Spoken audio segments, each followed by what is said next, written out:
Saudi एक ऐसी multi billion dollar project पर काम कर रहा है जो सुनने में एक सपने जैसा लगता है। दरअसल ईयर 2045 तक सऊदी अपने नॉर्थ वेस्टर्न रीजन में एक ऐसी सिटी को डेवलप कर रहा है जो जीरो कार्बन एमिशन वाली दुनिया की पहली सिटी होगी। एक ऐसी सिटी जो खुद की अपनी क्लीन एनर्जी प्रोड्यूस करेगी। एक ऐसी सिटी जो महज 34 स्क्वायर किलोमीटर के एरिया में 9 मिलियन लोगों का घर होगी। इस सिटी का नाम है नियोम। दोस्तों आज के हमारे इस वीडियो डिस्कशन में हम इसी नियोम के बारे में जानेंगे। कैसी दिखने वाली है ये सिटी, किस लेवल का इंफ्रास्ट्रक्चर यहाँ डेवलप होने वाला है, किस तरह ये दुनिया की पहली फ्यूचर सिटी हो सकती है। तो शुरू करते हैं आज का डिस्कशन। दोस्तों वर्ड नियोम ग्रीक और अरेबिक वर्ड से मिलकर बना है। एंशिएंट ग्रीक लैंग्वेज में नियो का मतलब न्यू यानी नया होता है। वहीं अरेबिक लैंग्वेज में फ्यूचर को मुस्तकबल कहा जाता है। यही मुस्तकबल शब्द नियोम में एम को रिप्रेजेंट करता है, यानी नियोम का मतलब हुआ न्यू फ्यूचर। नियोम एक न्यू अर्बन एरिया है जिसे kingdom of Saudi Arabia country के नॉर्थ वेस्टर्न रीजन में मौजूद ताबुक प्रोविंस में बनाया जा रहा है। नियोम अपने आप में कोई एक स्मार्ट सिटी नहीं, बल्कि यहाँ कई स्मॉल सब सिटीज को डेवलप किया जाएगा जो कंबाइनली नियोम सिटी का निर्माण करेंगी। इस फ्यूचरिस्टिक सिटी को रेड सी के नॉर्थ में, इजिप्ट के ईस्ट और जॉर्डन के साउथ में बनाया जा रहा है। इस लोकेशन को इसलिए चुना गया क्योंकि एरिया रेड सी के करीब है, जिसके चलते यहाँ का क्लाइमेट सऊदी के बाकी रीजन्स के मुकाबले काफी मॉडरेट है। इस प्रोजेक्ट के अनाउंसमेंट 24 अक्टूबर 2017 को सऊदी के क्राउन प्रिंस और प्राइम मिनिस्टर मोहम्मद बिन सलमान द्वारा रियाद में फ्यूचर इन्वेस्टमेंट इनिशिएटिव में किया गया था, जहां उन्होंने कहा कि ये सिटी सऊदी के एग्जिस्टिंग गवर्नमेंटल फ्रेमवर्क से बाहर ऑपरेट करेगी, जिसके खुद के अपने टैक्स और लेबर लॉज और ऑटोनॉमस जुडिशियल सिस्टम होगा, जिसके चलते सऊदी की यंग पॉपुलेशन इस मल्टी बिलियन डॉलर प्रोजेक्ट को कंट्री में ऑनगोइंग लिबरलाइजेशन प्रोसेस का पार्ट मान रही है। असल में इस सिटी को डेवलप करने का आइडिया सऊदी के सऊदी विजन 2030 से इमर्ज हुआ था, जिसके तहत सऊदी अपनी ऑयल डिपेंडेंसी को रिड्यूस, अपनी इकोनॉमी को डाइवर्सिफाई और देश में एक पब्लिक सर्विस सेक्टर एस्टैब्लिश करना चाहता है। सऊदी का ये विजन प्लान इस सिटी में सिक्योरिटी, लॉजिस्टिक्स, होम डिलीवरी और केयर टेकिंग जैसे टास्क रोबोट की मदद से परफॉर्म करवाने और पूरी सिटी को विंड और सोलर एनर्जी से पावर करने की बात करता है। नियोम का टोटल प्लान्ड एरिया करीब 26,500 स्क्वायर किलोमीटर का होगा। इसका मतलब एरिया के मामले में यह शहर मिडिल ईस्ट में मौजूद कुवैत और इजराइल जैसे देशों से भी बड़ा होगा। इस सिटी को मल्टीपल रीजन्स में प्लान किया जा रहा है, जिसकी टोटल कॉस्ट $1 ट्रिलियन तक जाने का दावा किया जा रहा है।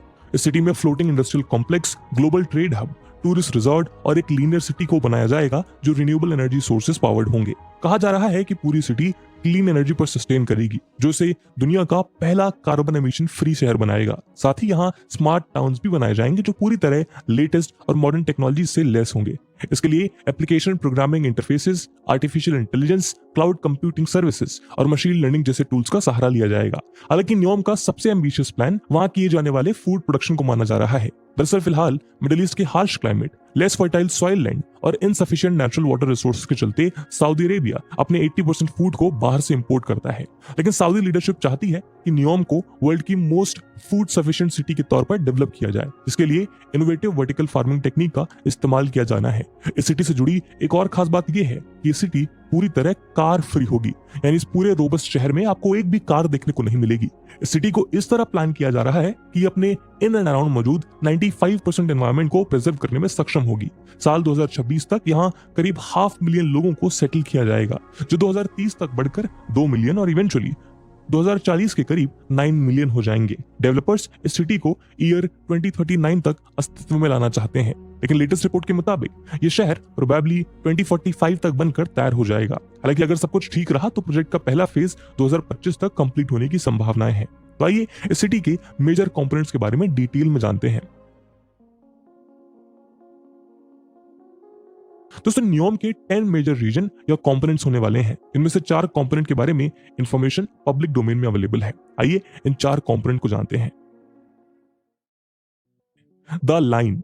दोस्तों फ्यूचरिस्टिक सिटी के बिल्ड मॉड्यूल को द लाइन कहा जा रहा है, जो 500 मीटर टॉल और 200 मीटर वाइड और 170 किलोमीटर लॉन्ग होगी। यानी इसकी हाइट यूएस की फेमस एम्पायर स्टेट बिल्डिंग और फ्रांस के आईफिल टावर से भी ऊंची होगी, जहां 34 स्क्वायर किलोमीटर के एरिया में 9 मिलियन लोग रेसिडेंट करेंगे। द लाइन कई लीनियर स्काई स्क्रैपर के बीच बनाई जाएगी। इनके फेसेस को मिरर ग्लासेस फसाड से कवर किया जाएगा। दरअसल द लाइन को जीरो ग्रेविटी अर्बनिज्म के कॉन्सेप्ट पर डेवलप किया जा रहा है, जहां हाइपर प्रॉक्सिमिटी की मदद से लोगों को कल्चरल एक्सचेंज और सोशल इंटरेक्शन को एनहांस करना और हाइपर मिक्स्ड यूज की मदद से नेचर और ह्यूमन के बीच क्लोज रिलेशन स्टैब्लिश किया जाता है।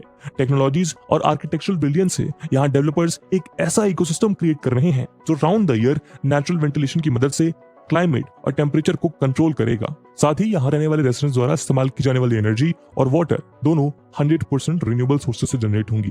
ह्यूमंस को नेचर से क्लोज लाने के लिए लाइन के अराउंड मौजूद 95% लैंड को अनटच्ड रखा जाएगा। बेसिकली लाइन में रहने वाली कम्युनिटीज की लाइफ 3 डायमेंशंस में ऑर्गेनाइज होगी, जहां रेसिडेंट्स को अपने डेली नीड का सभी सामान 5 मिनट की वॉकिंग नेबरहुड में मिल जाएगा। साथ ही लाइन के इनर एरियाज को प्लांट और ट्रीज से कवर किया जाएगा ताकि लोग नेचर के करीब महसूस करें। साथ ही एआई के इस्तेमाल से यहाँ सभी सर्विसेज जैसे फूड डिलीवरी या डॉक्टर कंसल्टेशन को ऑटोनॉमस अवेलेबल कराया जाएगा, जो टाइम और एफर्ट दोनों को सेव करेगा। ये बिल्ट मॉड्यूल कई सारे स्मॉल मॉड्यूल्स में डिवाइडेड होगा, जहां हर मॉड्यूल में सभी नेसेसरी अम्यूनिटीज जैसे shops, schools, hospitals etcetera present होंगी। जब इस लाइन का कंस्ट्रक्शन खत्म हो जाएगा तो इन मॉड्यूल्स को आपस में कनेक्ट करने के लिए हाइपर स्पीड ट्रेन चलाई जाएंगी, जो लाइन को 20 मिनट्स का end to end hassle free और सुपर फास्ट कनेक्टिविटी प्रोवाइड करके देंगी। यानी ये पूरा शहर renewable energy based public transport से ट्रैवल करेगा। इसका मतलब यहाँ एक भी फॉसिल फ्यूल बेस्ड व्हीकल्स जैसे कि कार या बाइक्स नहीं होंगी, जो इसे एक कार्बन एमिशन वाली पॉल्यूशन फ्री सिटी बनाएगा। ऑक्सीगन सिटी में मौजूद 7 किलोमीटर लॉन्ग ऑक्टेगोनल शेप का फ्लोटिंग इंडस्ट्रियल कॉम्प्लेक्स होगा। ये कॉम्प्लेक्स दोहा टाउन से 25 किलोमीटर नॉर्थ में बनाया जा रहा है। अपने कंप्लीशन के बाद ये दुनिया का लार्जेस्ट फ्लोटिंग स्ट्रक्चर होने वाला है। ये फ्लोटिंग स्ट्रक्चर इस सिटी के मॉडर्न मैन्युफैक्चरिंग हब और इंडस्ट्रियल रिसर्च जोन की तरह काम करेगा, जो साल 2030 तक 90,000 जॉब अपॉर्चुनिटी क्रिएट करेगा। साथ ही इस कॉम्प्लेक्स की लोकेशन से 40% वर्ल्ड को महज 6 घंटों में पास में बनाए जाने वाले नियोम एयरपोर्ट की मदद से ट्रैवल किया जा सकेगा। यहाँ एक डीसैलिनेशन प्लांट भी बनाया जाएगा, जो ओशियनिक वाटर को डीसैलिनाइज करके सिटी की वाटर नीड्स को पूरा करेगा। स्टेट ऑफिशियल्स का मानना है कि ऑक्सीगन पूरी सऊदी के लिए एक ग्लोबल ट्रेड का फोकल पॉइंट बन सकता है। दरअसल ऑक्सीगन सऊदी अरेबिया के वेस्टर्न कोस्ट पर सुएज कैनाल के बेहद करीब मौजूद है। वही सुएज कैनाल आज दुनिया के 13% ट्रेड का रास्ता माना जाता है। ऐसे में इस वाटर बॉडी से इस कॉम्प्लेक्स की क्लोज प्रॉक्सिमिटी यहाँ मैन्युफैक्चर होने वाले गुड्स को दुनिया से कनेक्ट होने का एक हेल्दी इकोसिस्टम क्रिएट करके देगी। यानी ये कॉम्प्लेक्स एक इनोवेशन हब होने के साथ साथ एक की फाइनेंशियल जोन की तरह काम करेगा।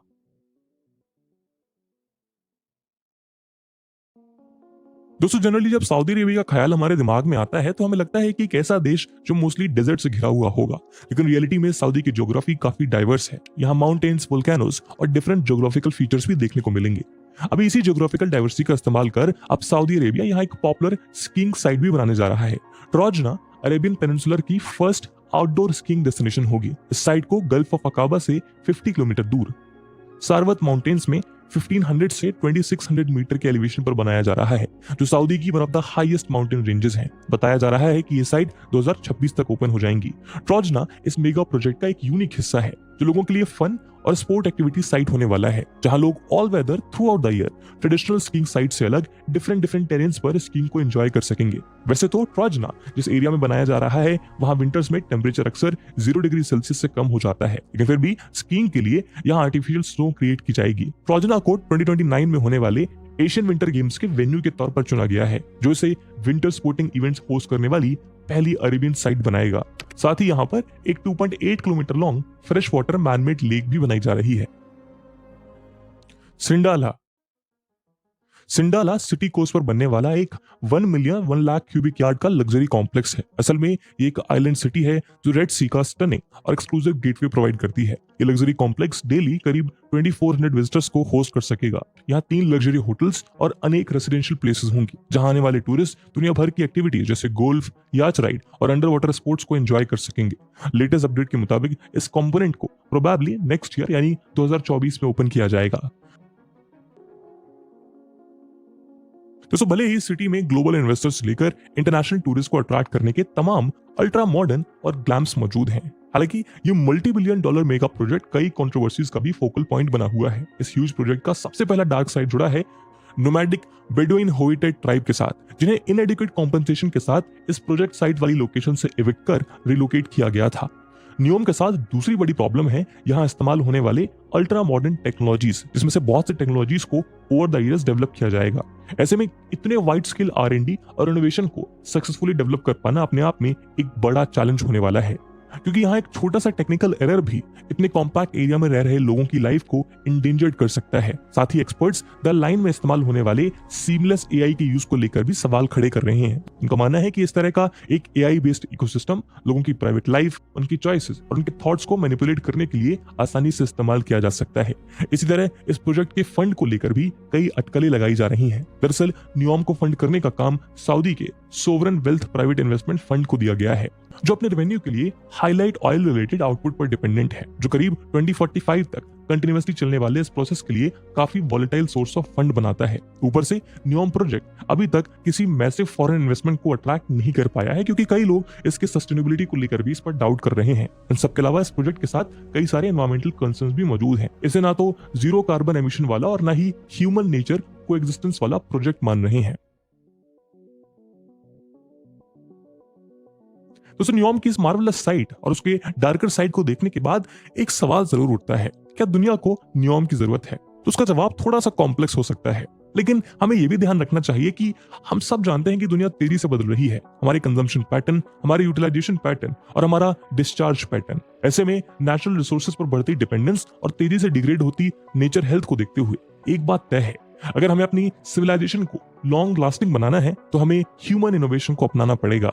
और न्यूयॉर्म इसी इनोवेशन की ओर पहला कदम हो सकता है, जो हो सकता है कि अभी के लिए एक प्रोटोटाइप की तरह काम करे, लेकिन फ्यूचर जनरेशन के लिए ये एक सोर्स ऑफ इंस्पिरेशन या फिर सोर्स ऑफ इनोवेशन जरूर रहने वाला है।